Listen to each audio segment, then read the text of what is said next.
Terima kasih Yang Mulia. Dianggap dibacakan. Keterangan pihak terkait dalam perkara nomor 323-PU-BP/23/2025 dalam eksepsi kewenangan Mahkamah Konstitusi. Menurut pihak terkait, Mahkamah Konstitusi berwenang mengadili perkara aku. Itu dianggap dibacakan saja yang berkaitan dengan eksepsi, tenggang waktu, kewenangan, kedudukan hukum. Baik Yang Mulia. Permohonan kabur, ya kan? Ya. Permohonan habeas idem. Pokoknya apa sekarang? Jawab. Pada bagian pokok. Baik Yang Mulia. Pokok permohonan. Bahwa apa yang telah diuraikan pada bagian eksepsi tersebut di atas mohon dianggap dan merupakan bagian yang tidak terpisahkan dalam bagian pokok perkara ini. A. Bantahan terhadap dalil pemohon tentang kejahatan atas pencalonan permohon dan kecurangan awal sebelum putusan Mahkamah Konstitusi nomor 24/2025 sebagaimana dalil pemohon pada halaman 16 sampai halaman 38 bahwa dalil pemohon mengenai tuduhan menghilangkan hak politik dan kejahatan atas pencalonan serta dengan pelanggaran lainnya sebelum putusan Mahkamah Konstitusi nomor 24/2025 sebagaimana yang didalilkan oleh pemohon pada halaman 16 sampai dengan halaman 38 adalah tidak relevan lagi. Pemohon persoalkan dalam perkara aku karena telah diputus oleh mahkamah dan telah dilaksanakan oleh termohon, oleh karenanya dalil pemohon tersebut patut untuk disampingkan seluruhnya. Selengkapnya dianggap dibacakan. B. Bantahan terhadap dalil pemohon tentang pelanggaran dan kecurangan dalam pemilihan bupati dan wakil bupati Empat Lawang pasca putusan MK nomor 24/2005 sebagaimana dalil pemohon halaman 38 sampai halaman 45. 1. Bahwa berdasarkan bukti PT 3 dan PT 5 perolehan suara pemohon adalah 52.021 suara sedangkan pihak terkait adalah 80.639 suara dalam PSU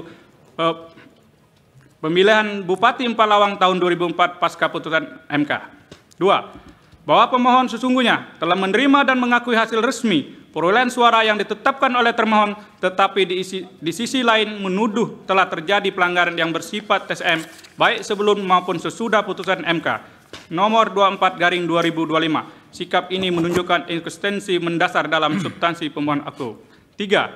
Bahwa dalil pemohon mengenai TSM tidak memenuhi unsur struktur sistematis dan masif, serta tidak menunjukkan adanya keterkaitan langsung dan signifikan dengan hasil akhir perolehan suara. Oleh karena dalil pemohon tersebut haruslah dikesampingkan. 4. Bahwa terhadap dugaan sejumlah pelanggaran yang disampaikan oleh pemohon telah diputus oleh Bawaslu Kabupaten Empat Lawang di mana tidak ada laporan pemohon yang terbukti. Selengkapnya dianggap dibacakan. 5. Bantahan terhadap dalil pemohon tentang pelanggaran etika ketua dan anggota Bawaslu dan keberpihakan Bawaslu Kabupaten Empat Lawang kepada pihak terkait. Bahwa Rudi Kernain dan Hengki Gunawan telah mengumumkan secara terbuka dalam forum Poleno Bawaslu Kabupaten Empat Lawang bukti PT 6 sehingga telah memenuhi apa yang diperintahkan dalam pasal 8 huruf K dan pasal 14 huruf A peraturan DKPP nomor 2 tahun 2017. Ya, dalil angka 6 apa? Bantah itu. 6. Bantahan dalil pemohon tentang kecurangan pengundian nomor urut pasangan calon bahwa menurut pihak terkait dalil pemohon ada dalil yang menyesatkan semua proses telah dilakukan secara terbuka dan akuntabel di mana proses pengundian nomor urut dilakukan sesuai dengan PKPU 8/2004 di mana pemohon mendapat nomor urut 1 dan pihak terkait nomor urut 2. Oleh karena itu, dalil pemohon pada angka 5 halaman 50 tidak terbukti dan haruslah dikesampingkan. Bukti PT 2. Selengkapnya dianggap dibacakan, Yang Mulia. 7. Bantahan terhadap dalil pemohon tentang money politik secara TSM yang dilakukan oleh pihak terkait yang terkesan dibiarkan oleh Bawaslu Kabupaten Empat Lawang. Bahwa tidak benar dalil pemohon pada angka 7.1 sampai dengan 6 halaman 61 sampai dengan 64 mengenai adanya dengan dugaan money politik yang dilakukan oleh pihak terkait di beberapa desa Kabupaten Empat Lawang. Sampai saat ini tidak ada rekomendasi dari Bawaslu terkait dengan dalil pemohon tersebut. 2. Bahwa tidak benar dalil pemohon pada angka 7.7 halaman 64 yang menyatakan terjadi money politik yang dilakukan oleh tim pemenangan pihak terkait. 3. Bahwa tidak benar dalil pemohon pada angka 7.8 halaman 64 yang menyatakan terjadi money politik tim pemenangan pihak terkait atas nama Kurini di Desa Tanjung Kupang. Kurini bukanlah tim pemenangan pihak terkait dari dan Kurini tidak pernah melakukan money politik sebagaimana yang dilakukan oleh pemohon. Bukti PT 58 sampai angka 8, baca. Baik, Yang Mulia. Selanjutnya, bantahan terhadap dalil pemohon mengenai keterlibatan kepala desa dan perangkat desa yang memihak pihak terkait. Bahwa dalil pemohon pada angka 8, poin 1 huruf A, halaman 66 dan sampai dengan 67 terkait dengan perkelahian antara Suki dengan saksi mandat pemohon atas nama Supriyanto tidak ada kaitan dengan pihak terkait.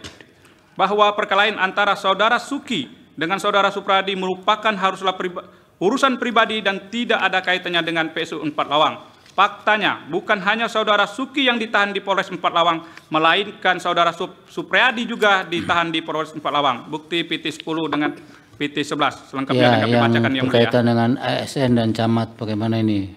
9. Bantahan terhadap dalil pemohon yang menyatakan terhadap keterlibatan ASN dan camat yang tidak netral dan memihak pihak terkait. Bahwa Sopian Haris, SEMM selaku camat Talang Padang, tidak pernah hadir buka bersama di acara pihak terkait. Selain itu tidak ada rekomendasi Bawaslu Kabupaten 4 Lawang terhadap dalil pemohon tersebut. Apalagi dalam pelaksanaan PSU justru pemohon yang menang di Kecamatan Talang Padang. Bukti PT 5. 2. Bahwa langsung ke 10, apa itu? PPK dan PPS. KPPS ini, jelaskan. Baik, Yang Mulia. Selanjutnya, bantahan terhadap dalil pemohon tentang keberpihakan PPK, PPS, dan KPPS selaku penyelenggara PSU pemilihan Bupati 4 Lawang tahun 2004 pasca putusan Mahkamah Konstitusi kepada pihak terkait. Bahwa tidak benar adanya anggota KPPS dan PPS PPK dan atau Paswascam yang mendukung pihak terkait dalam pelaksanaan PSU pemilihan Bupati dan Wakil Bupati Kabupaten 4 Lawang tahun 2024 pasca putusan MK. Sebagaimana dalil pemohon pada angka 9, poin 7, halaman 136, poin 12, halaman 138, dan angka 27, halaman 142, angka 13, angka 14, dan angka 15, halaman 138, poin 16, halaman 139, dan 140. Angka 19, halaman 140, angka 20, halaman 141, angka 21, halaman 141, angka 22, halaman 141, angka 23, anggap dibacakan. Bahwa dalil pemohon pada angka 18 halaman 140 yang menyatakan PPS atas nama Hadi Putra membagikan uang untuk memenangkan pihak terkait adalah dalil yang tidak benar. Dalam video yang dimaksud, Hadi Putra terlihat membagikan sejumlah uang, namun demikian tidak terdapat bukti sedikit pun yang menunjukkan hubungan tindakan tersebut dengan pihak terkait. Baik secara langsung maupun tidak langsung, pemohon pun tidak menjelaskan secara jelas dan rinci sumber uang tersebut kepada siapa uang itu diberikan, dan dalam konteks apa pembagian uang itu dilakukan, sehingga dalil tersebut bersifat kumulatif dan tidak memenuhi standar pembuktian. Dengan demikian, dalil pemohon tidak terbukti dan haruslah dikesampingkan. Selengkapnya dibacakan Yang Mulia. Keterangan tambahan yang lain Yang Mulia. Bahwa dianggap dibacakan itu keterangan tambahan apa itu? Langsung petitumnya. Ini alat bukti Yang Mulia. Langsung petitumnya. Baik Yang Mulia. Petitum, berdasarkan uraian tersebut di atas, pihak terkait memohon kepada Mahkamah Konstitusi untuk memberikan putusan sebagai berikut. Dalam eksepsi, mengabulkan eksepsi pihak terkait. 2. Menyatakan permohonan pemohon tidak dapat diterima. Dalam pokok permohonan, 1. Menolak permohonan pemohon untuk seluruhnya. 2. Menyatakan benar dan berlaku keputusan Komisi Pemilihan Umum Kabupaten 4 Lawang nomor 347 tahun 2025 tentang penetapan hasil pemungutan suara ulang pemilihan Bupati dan Wakil Bupati Kabupaten 4 Lawang tahun 2024 pasca putusan Mahkamah Konstitusi tertanggal 24 April 2025 pukul 12.55 waktu Indonesia bagian Barat. 3. Menetapkan perolehan suara yang benar pada pelaksanaan pemungutan suara ulang pemilihan Bupati dan Wakil Bupati Kabupaten 4 Lawang tahun 2024 pasca putusan Mahkamah Konstitusi sebagai berikut. Nomor urut 1. Nama pasangan calon Haji Budi Antoni Aljupri, SEMM, dan Pirawati SEMM, pemohon perolehan suara 52.021 suara. Nomor urut 2, Dr. Haji Junci Muhammad SSI, SHMH, MM, dan Arifai SH. Memperoleh suara 80.639 suara. Total suara sah 132.660 suara. Atau apabila Yang Mulia Ketua Mahkamah Konstitusi berpendapat lain, mohon putusan yang seadil-adilnya. Aku Bono, hormat kami kuasa hukum pihak terkait. Terima kasih Yang Mulia. Baik, terima kasih. Dari Bawaslu silakan.